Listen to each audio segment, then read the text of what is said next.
Hello friends, आज अपन BSc part second के paper first में जो साइकस कंटिन्यू चल रहा था, साइकस की लाइफ साइकिल जो चल रही थी उसमें मार्फोलॉजिकल पार्ट अपन ने प्रीवियस क्लास में कर लिया था। एनाटॉमिकल पार्ट भी यस्टरडे कंप्लीट हो गया था। आज अपन साइकस के रिप्रोडक्शन या साइकस में जनन के बारे में पढ़ेंगे। साइकस में जनन कितने प्रकार का होता है, किस किस प्रकार से होता है और क्या विविधता पाई जाती है, और साइकस की कंप्लीट लाइफ साइकिल जिसमें मेन प्लांट बॉडी स्पोरोफिटिक होती है, फिर गैमेटोफिटिक बनती है, ये अपन इसमें पढ़ेंगे। किसी भी प्लांट की लाइफ साइकिल की अगर अपन स्टडी करते हैं तो प्लांट की लाइफ साइकिल दो स्टेजेज में कंप्लीट होती है। फर्स्ट वन स्पोरोफिटिक अवस्था, बीजाणुउद्भिद अवस्था, और सेकंड वन गैमेटोफिटिक अवस्था जिसको युग्मोद्भिद अवस्था कहा जाता है। युग्मोद्भिद अवस्था वो होती है जिसमें युग्मक का निर्माण होता है, अर्थात मेल गैमेट या फीमेल गैमेट का निर्माण होता है। मेल गैमेट और फीमेल गैमेट के निर्माण होने से उसके परिपक्व होने और उसके फर्टिलाइजेशन होने और एम्ब्रियो डेवलप होने एवं सीड बनने तक की स्टेज गैमेटोफिटिक अवस्था में आती है। रिमेनिंग सीड जब जर्मिनेट होता है तो नया सीडलिंग निकलता है, पादप बनता है, नव पादप बेबी प्लांट बनेगा। वहाँ से लगा करके प्लांट मैच्योर होता है, अपनी फुल हाइट फुल लेंथ तक ग्रो करता है। वो उसकी स्पोरोफिटिक स्टेज होती है। जब ही स्पोरोफिटिक स्टेज में बीजाणुउद्भिद अवस्था में युग्मक का निर्माण होता है तो वो गैमेटोफिटिक अवस्था कहलाती है। जैसे एंजियोस्पर्म की अब अगर अपन बात करें तो एंजियोस्पर्म में पुष्प निर्माण, फूल के बनने की प्रक्रिया से युग्मोद्भिद अवस्था का प्रारंभ होता है। फूल के बनने से पूर्व की अवस्था बीजाणुउद्भिद अवस्था या स्पोरोफिटिक स्टेज कहलाती है। इसी तरह से जिम्नोस्पर्म भी बीजीय पादप है। इसमें पुष्प का निर्माण नहीं होगा, नॉन फ्लावरिंग प्लांट है। इनमें मेल कोन और female cone, male reproductive part और फीमेल रिप्रोडक्टिव पार्ट का निर्माण होता है। जैसे कि अपन ने प्रीवियस क्लास में ये बताया था कि जिम्नोस्पर्म में नेकेड ओव्यूल होते हैं, इनमें ओवरी वॉल प्रेजेंट नहीं होती है। ओवरी वॉल प्रेजेंट नहीं होने के कारण इनको जिम्नो मीन्स नेकेड कहा जाता है। इनमें सीधे सीड का फॉर्मेशन होता है। लीफ के साइड में, लीफ के बेस पे स्केल्स का निर्माण होता है, बीज पत्रक का निर्माण होता है, और उन बीज पत्रक के आधार पर बीज का निर्माण होता है।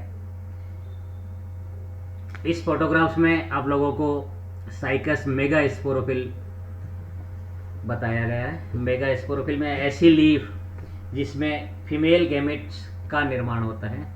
फीमेल गैमेट्स इस फॉर्म में बनते हैं। साइकस का ओव्यूल दुनिया का सबसे बड़ा, प्लांट किंगडम में दुनिया का सबसे बड़ा ओव्यूल कहलाता है।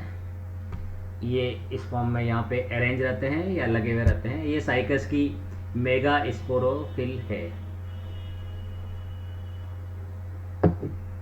नेक्स्ट स्लाइड में आपको साइकस का मेल कॉन और इससे रिलेटेड और जनन से रिलेटेड सारा डिस्कस करेंगे। साइकस में कायिक जनन, सबसे पहले तो साइकस में कायिक जनन होता है। कायिक जनन उसको कहते हैं जिसमें प्लांट बॉडी या प्लांट काया, काय मीन्स काया, काया मीन्स शरीर, प्लांट के शरीर का कोई भाग बिना युग्मक के निर्माण के, without any male and female और गैमेटोफिटिक के फॉर्मेशन से जनन करके नया पादप बना लेता है, उसको कायिक जनन कहते हैं। साइकस में कायिक जनन में ये बल्बिल्स का निर्माण सबसे महत्वपूर्ण होता है। साइकस के तने पर बुलबिल्स का निर्माण होता है। बुलबिल्स मीन्स एक गांठ नुमा संरचना बनती है। अनुकूल परिस्थितियों में अतिरिक्त भोजन मिलने के कारण प्लांट में अनुकूल परिस्थितियाँ होती है, प्रॉपर सनलाइट की उपस्थिति, वाटर एंड मिनरल्स की उपस्थिति, जिससे एक्स्ट्रा या रिजर्व फूड का फॉर्मेशन होता है। ये रिजर्व फूड एक गांठनुमा आउटग्रोथ निकलती है और ये आउटग्रोथ नया पादप का निर्माण करती है। इसमें रूट फॉर्मेशंस भी होता है और नई लीफ का फॉर्मेशन भी होता है। ये मदर प्लांट से डिटैच होकर के नए प्लांट का निर्माण कर देती है। डिटैच नहीं भी होती तो अपन इसको डिटैच करके इसको लगा देते हैं, जिससे नया पादप का निर्माण होता है। तो साइकस में सबसे फेमस वेजिटेटिव रिप्रोडक्शन का मेथड है वो बल्बिल्स या बुलबिल्स का फॉर्मेशंस है। मीन्स पत्र कलिकाएँ नई बनती। Development of crevices of scales means ये जो स्केल्स, ये सल्क होती, सल्क के बीच में जो दरारें होती उनमें इनका डेवलपमेंट होता है। Leaf basal part of then old stem पे बनता है, यंग स्टेम पे बुलबिल्स नहीं बनती है। और ये डिटैचमेंट होने के बाद में नया प्लांट का निर्माण करती है ना। अब साइकस रिप्रोडक्शन की एक बार और वापस बात करते हैं अपन। साइकस रिप्रोडक्शन में वेजिटेटिव रिप्रोडक्शन बुलबिल्स के द्वारा होता है। बुलबिल्स क्रीविसेज या दरारों में उत्पन्न होती है और नए प्लांट का निर्माण करती है। ये थोड़ा सा इसका ये ओव्यूल है जो लीफ के बेस पे इनका निर्माण होता है। जिस लीफ पे ये बनता है उनको मेगा स्पोरोफिल कहते हैं और यही ओव्यूल आगे जाकर के सीड का निर्माण करती है। नेकेड ओव्यूल होती है, इन पर किसी तरह से ओवरीवॉल प्रेजेंट नहीं होती है। ओवरीवॉल प्रेजेंट नहीं होने के कारण ये लीफ के बेस पे ये स्केल्स होते हैं, स्केल्स के बीच में इनका निर्माण होता है। अलग अलग प्लांट स्पीसीज में अलग अलग तरह का ओवल डेवलपमेंट भी हो सकता है। ये देख रहे हैं आप साइकस रिवोल्यूटा। साइकस रिवोल्यूटा में इस तरह से इनका मार्जिनल होता है। साइकस सर्सिनेटा में बिल्कुल छोटे होते हैं और इस फॉर्म में होते हैं। और साइकस नॉर्मन बाइना में इस तरह से गोल बोल के शेप में होते हैं। स्केल्स रिड्यूस होते हैं, बहुत छोटे होते हैं। इसमें स्केल्स लार्ज होते हैं और ये उसके बेस पे बिल्कुल धसे हुए रहते हैं, है ना। उसके बाद में साइकस में सेक्सुअल रिप्रोडक्शन होता है, लैंगिक जनन होता है। ये स्ट्रिक्टली डाइकोटोमस मीन्स अलग अलग होता है। मेल रिप्रोडक्टिव पार्ट का फॉर्मेशन अलग ब्रांच में बनता है, फीमेल रिप्रोडक्टिव पार्ट का अलग उस पे होता है ना। इसमें मेल प्लांट बहुत ही रेयर होता है, कम होता है। मेल रिप्रोडक्टिव मेल कॉन्स का फॉर्मेशन भी कम होता है। मेल प्लांट अलग होता है, फीमेल प्लांट अलग। मोनोसियस उसको बोलते हैं जिसपे एक ही प्लांट पे दोनों का फॉर्मेशन होता है। डायोसिस उसको बोलेंगे जिनमें डिफरेंट अलग अलग प्लांट पे इनका फॉर्मेशन होता है, निर्माण होता है। मेल स्ट्रोबलस और को मेल कॉन कहा जाता है जो सिंगल होता है और इसके एपेक्स या शीर्षस्थ भाग पे इनका निर्माण होता है। एपिकल शूट शीर्षस्थ प्ररोह जिसको बोलते हैं उसको वो मेल कॉन का निर्माण करता है। और ब्रांचिंग सिम्पोडियल ब्रांचिंग होती है। मोनोपोडियल और सिम्पोडियल में खूब सारी ब्रांचिंग इनमें प्रेजेंट होती है। कौन शॉर्टली स्टॉक होता है, उसमें व्रंथ होता है, लार्ज होता है, अप टू 50 सेंटीमीटर इसकी लेंथ होती है। न्यूमरस माइक्रो स्पोरोफिल्स इसमें प्रेजेंट होती है, जैसे ये भी आपको मेगा स्पोरोफिल बताई, इसी तरह से माइक्रो स्पोरोफिल होती है और असंख्य माइक्रो स्पोरोफिल्स होती है। और इसमें असंख्य मेल स्पोर्स का फॉर्मेशंस होता है ना। Each micro sporophyll is narrow, पतली होती है, लंबी होती है और कोन के रूप में प्रदर्शित होती है। Microsporangia confined to abaxial microsporangia उसमें नीचे वाली सतह की तरफ व्यवस्थित होती है, उनका निर्माण होता है। Microsporangia confined as lower surface की तरफ यूजुअली प्रेजेंट इन सोराई या सोरस की फॉर्म में होती है। They contain a large number of haploid microspore which is called pollen grain. ठीक है, जैसे जिम्नोस्पर्म में आप लोगों ने एक सल्फर रेन के बारे में पढ़ा होगा। सल्फर की बारिश, जब इनमें मेल कोन का मैच्योरेशन होता है तो खूब सारे सल्फर कलर के मीन्स येलो ब्लूइश कलर के पोलन, जैसा कि जिम्नोस्पर्म आप लोग जानते हो एयर पोलिनेशन होता है, तो हवा के साथ इसके पोलन फ्री हो जाते हैं, हवा के साथ इसके पोलन बिखर जाते हैं और वायु द्वारा प्रकीर्णन होने के कारण वायु के साथ एक स्थान से दूसरे स्थान पर मूव करते हैं। तो जब इसका पॉलिनेशन होता है, जब इसके मेल रिप्रोडक्टिव ऑर्गन पोलन का डिस्पर्समेंट होता है, तो ये हवा के साथ ऐसे घूमते हैं जैसे अपने को ये महसूस होता है ये सल्फर रेन हो रही है, क्योंकि इनके पोलन का कलर ब्लू, येलोइश ब्लू होता है। तो सल्फर रेन की कैटेगरी में भी इसको रखा गया, इसको सल्फर रेन बोलते हैं। जब इसका पॉलिनेशन होता है तो खूब सारे इसके पोलन हवा के साथ नीचे गिरते हुए दिखाई देते हैं, इनको सल्फर रेन भी कहा जाता है। डायग्राम में आपको मेल कॉन दिखाया जाता है। ये मेल कॉन कॉम्पैक्ट स्ट्रक्चर होता है, लगभग 15 से 50 सेंटीमीटर तक इसकी लंबाई हो सकती है। अलग अलग स्पीसीज में अलग अलग वेरी करता है। इसमें मेल प्लांट अलग होता है, फीमेल प्लांट अलग होता है, डायोसिस कंडीशन होती है और इसमें प्रत्येक में खूब सारी माइक्रोस्पोरोफिल्स एक कॉम्पैक्ट फॉर्म में आपस में पास में आकर के कोन का निर्माण करती है। ये मेल कॉन कहलाता है और ये फीमेल कॉन कहलाता है। फीमेल कॉन में खूब सारे स्केल्स, जैसा कि अभी आप लोगों को माइक्रोस्पोरोफिल्स बताई थी, वो माइक्रोस्पोरोफिल कॉम्पैक्ट होकर के इनका निर्माण करती है। स्केल्स पे ऑविल्स का निर्माण होता है और ये ऑविल आगे जाके सीड का निर्माण करती है। जैसे ये फीमेल रिप्रोडक्टिव स्ट्रक्चर आप लोगों को बताया गया है, यही डायग्रामेटिक में मैंने पहले भी शो किया था। Female plant do not produce definite call, means इसमें डेफिनेट जैसे मेल कॉन होता है वैसे ये फीमेल कॉन डेफिनेट स्ट्रक्चर नहीं होता, पर ये खूब सारे मेगा मीन्स फीमेल स्पोरोफिल आपस में कॉम्पैक्ट स्ट्रक्चर बना के फीमेल कॉन का निर्माण करती है। ये world of spirally arrange means चक्र आकार में व्यवस्थित हुई एक चक्र है, वर्ल है मेगा स्पोरोफिल का, जो सूट एपेक्स पर आपस में कॉम्पैक्ट स्ट्रक्चर बना। Each mega spore resemble folios leaf, है ना, approximately 10 to 23 centimeter long. Lower petiole part bears the naked ovule on margin. ये naked ovule रहता है, margin पे रहता है। ये ovule का स्ट्रक्चर, जितने भी प्लांट्स हैं उन प्लांट्स में साइकस का ओव्यूल सबसे बड़ा होता है, साइज में सबसे बड़ा होगा।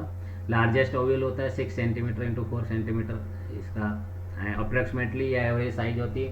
ओव्यूल ऑर्थोट्रोपिस ओव्यूल होता है, ऑर्थोट्रोपिस ओव्यूल उसको बोलते हैं जिसमें सब एक ही लाइन में होता है, जैसे माइक्रोफाइल ये है ना, इस पर चला जा, और एक्सेल सिनर्जेट सिस्टर्नी और पोलर न्यूक्लियस सब एक ही लाइन में होता है, इसको ऑर्थोट्रोपस बोलेंगे। एनाट्रोपस बोलेंगे जो एक 90 डिग्री अरेंज पर ये अरेंज रहता है। Campylotropous, anatropous, circinotropous different type of ovules होते हैं जो अपन ने पढ़ा और एंजियोस्पर्म में भी और अपन पढ़ेंगे। तो साइकस में ऑर्थोट्रोपस टाइप ओव्यूल होता है। सेसाइल होता है, सेसाइल में स्टॉक नहीं होता है, व्रंत नहीं होता है, ओवॉइड शेप में होता है, अंडाकार में होता है और अनटैगमेटिक होता है। इसमें टैगमिक इसका आवरण ज़्यादा उसमें नहीं होता था। थिक इंटेगुमेंट होता है, डिफ्रेंशिएट इनटू 3 लेयर, 3 लेयर का ये इंटेगुमेंट, ये बाहरी आवरण, ये 3 लेयर का बना रहता है।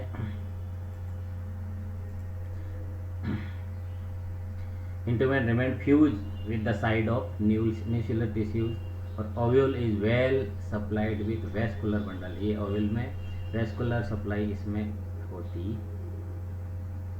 है ना। मेगा स्पोरेंजियम की बात करते हैं। The megasporangium develop in the nucellus by meiotic cell division, अर्धसूत्री कोशिका विभाजन के द्वारा ये न्यूसीलेंस में इसका निर्माण होता है। Goes on the form of female gametophytic tissues, इसमें 2 से 3 आर्किगोनिया पाई जाती है जो हैप्लॉइड टिश्यू का निर्माण करती है। Egg cells inventor archegonia undergoes fertilization by the motile spermatozoids, means इसमें एग सेल्स होती है जो मोटाइल या चलनशील स्पर्मेटोजोइड्स का निर्माण करती है और ये स्पर्मेटोजोइड्स डिप्लॉयड जाइगोट का निर्माण करती है। तो ये मेगा स्पोरोफिल हुई और मेगा स्पोरेंजियम हुई। Then pollination and development of male gametophyte, the pollen grains are carried by wind, means इसमें वायु परागण होता है। अभी मैंने प्रीवियस स्लाइड में बताया था कि साइकस में या ऑलमोस्ट ज़्यादातर जिम्नोस्पर्म में वायु परागण होता है, एनिमोफिली होती है, पक्षियों के द्वारा भी हो सकता है, and caught by pollination drop selected bye ovule, वो वहाँ तक पहुँच जाता है और पॉलिनेशन डायरेक्ट होता है ना। The pollination drop is dehydrated and the pollen grains are sucked into a pollen chamber, और वो डिहाइड्रेशन होता है, पोलन ग्रेन्स पोलन चैम्बर में सक्ड होते हैं। Pollen grains take rest for some times in the pollen chamber, है ना। ये देखिए, ये इसमें ये पोलन चैम्बर में ये पोलन ग्रेन्स आ गए, पोलन ग्रेन्स पे डिवाइड होकर के खूब सारे सेल्स बनाता है, ये पोलन ट्यूब बनाएंगे, ये इस तरह से पोलन ट्यूब का फॉर्मेशन होगा और ये पोलन ट्यूब उसको जर्मिनेट करती है ना। During the germination of pollen grains the exine outer most layer होती है इनकी, रप्चर होती है, टूट जाती है, और इनर मोस्ट लेयर बाहर आ जाती है, जो ट्यूब की फॉर्म में पोलन ट्यूब का निर्माण करती है। At the time of generative cells divide and form a large upper body cells and small lower stalk cells, है ना। The pollen tubes act as a haustorium, स्टोरियम की तरह, स्टोरियम बोलते हैं चुस्कांग, जो अपना न्यूट्रिशन एब्जॉर्ब करते हैं, ऐसा सेल्स का पार्ट जो अपना पोषण या न्यूट्रिशन को एब्जॉर्ब करता है, स्टोरिया की तरह यूज करती है, और फूड मटेरियल को एब्जॉर्ब करती है न्यूक्लियस से और उससे। The body cell divides and form two naked cell, two naked nucleus top shaped of motile mucilage antherozoid, antherozoid का निर्माण, एंथ्रोजॉइड में पुमाणु या परागकण। The cilia are 4 to 5 spiral shape. The male gamete of Cycas is 180 to 210 mu in size में होती हैं। ये प्लांट किंगडम के भी सबसे बड़े मेल गैमेट होता है। तो साइकस में ओव्यूल भी सबसे बड़ा होता है और मेल गैमेट भी प्लांट किंगडम का सबसे बड़ा होता है। The pollen tube is approximate apex, pollen tube का एपेक्स रप्चर हो जाता है, मेल गैमेट्स रिलीज हो जाते हैं और आर्किगोनियल चैम्बर में चले जाते हैं। आर्किगोनियल चैम्बर में पोलन पिस्टल रिएक्शन होती है, पोलन पिस्टल रिएक्शन के थ्रू इनका फर्टिलाइजेशन होता है। नेक्स्ट क्लास में इनका मेल गैमेट डेवलपमेंट अपन पढ़ेंगे। ओके।